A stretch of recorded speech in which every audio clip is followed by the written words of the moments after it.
Hey everybody, it's Jason Blaha here, and it's time for another Breakfast with Blaha. And today I'm having fat-free Greek yogurt, almond butter, frozen cherries. Now I'm going to talk with you guys a little bit about bulking versus cutting. And disclaimer, I always get clowns who come in and say, Jason, you're not qualified to talk about cutting. You're never shredded. As if that's important to cutting. Well, number one, I have lost 100 pounds of body fat before, which you guys have seen photographic evidence of. So I do know how to lose 100 pounds of fat. All right, let's not forget that. Number two, I know how to bulk. Anyone out here going to deny that I can't bulk? Well, here's the thing. Last bulk I did, as I was bulking up, and I hit that 605-pound squat, I increased my cardio. I increased my cardio while doing it. Okay. So I know how to bulk and how to do cardio together, or else I wouldn't have got a 600-pound squat while bulking and doing daily cardio. Let's talk about common sense, because I don't think this part is common sense. You get people who say things like, well, we add cardio and cutting to burn more calories. Does it really? And is that the best time to add cardio? I'm going to say that's not the best time to add cardio. You want to add cardio, do it near the end of your bulk. All right, a couple things to think about with cardio for fat loss. There's plenty of people who get contest shredded who don't do any cardio when they cut. Is it wise? No. Is it healthy? No. But then again, going down to 7% body fat isn't healthy either. Ooh, how do people like that one? It's not possible to be at optimal health at 7% body fat. It's not. If we're going to talk about what's healthy, we shouldn't be talking about getting shredded to begin with.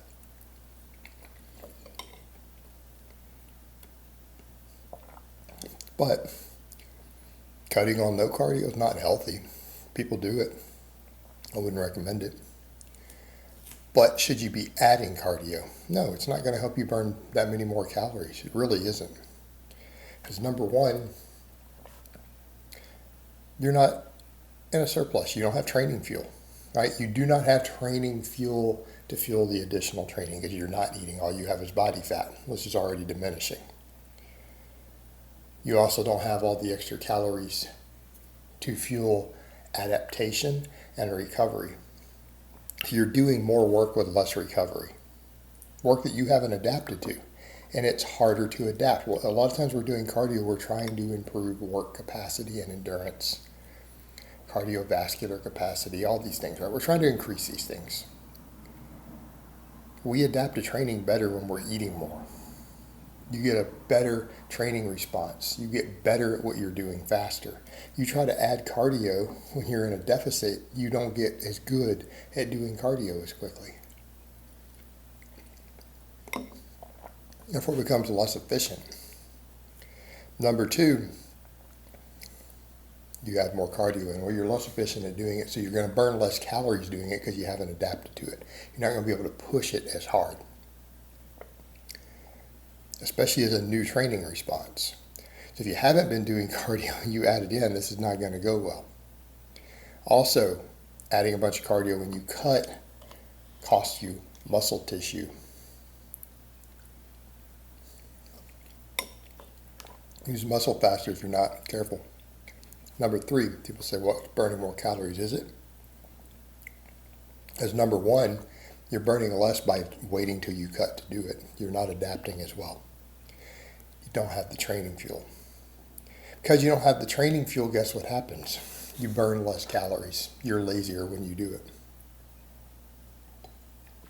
Also, when you're in a deficit and you add extra direct activity, your body brings down your NEAT. So you might think, well, I added 500 calories of cardio in, if that device is accurate. Let's say you really did. You went out of your way, busting your butt, and you added 500 calories of cardio every day. Do you think you're going to burn 500 more calories for the day? What's the answer? Anyone who knows how human biology and all of this works, the answer is no, you're not going to burn 500 more calories for the day. Why? Your body will attempt to conserve energy because you forced it to burn 500 more calories through direct, deliberate activity. Your brain is going to respond by making you lazy, or it's going to bring your calorie burn down the rest of the day. In fact, it might bring it down so much and bring down your NEAT, your non-exercise activity thermogenesis, because you added this 500 calories of work and spent a lot of time doing it. It might bring your NEAT down up to 300 calories through the entire day. It's going to want to burn less. It's going to make you lazier. It's going to make you not want to do things. You're going to just move less. You're going to fidget less. You're going to burn less calories. So you might only have gotten 200 calories of burn for that hour of fairly hard cardio that you did for the entire day. Might only be worth 200 calories. I have more than that in this bowl.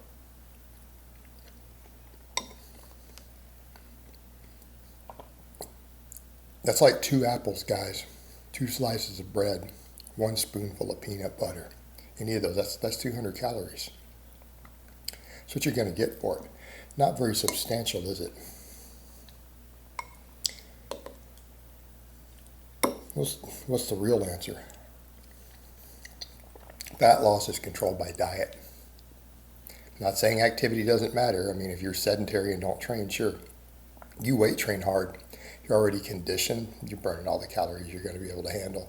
You might have to reduce some of it while you're cutting so that you can spare muscle tissue and recover.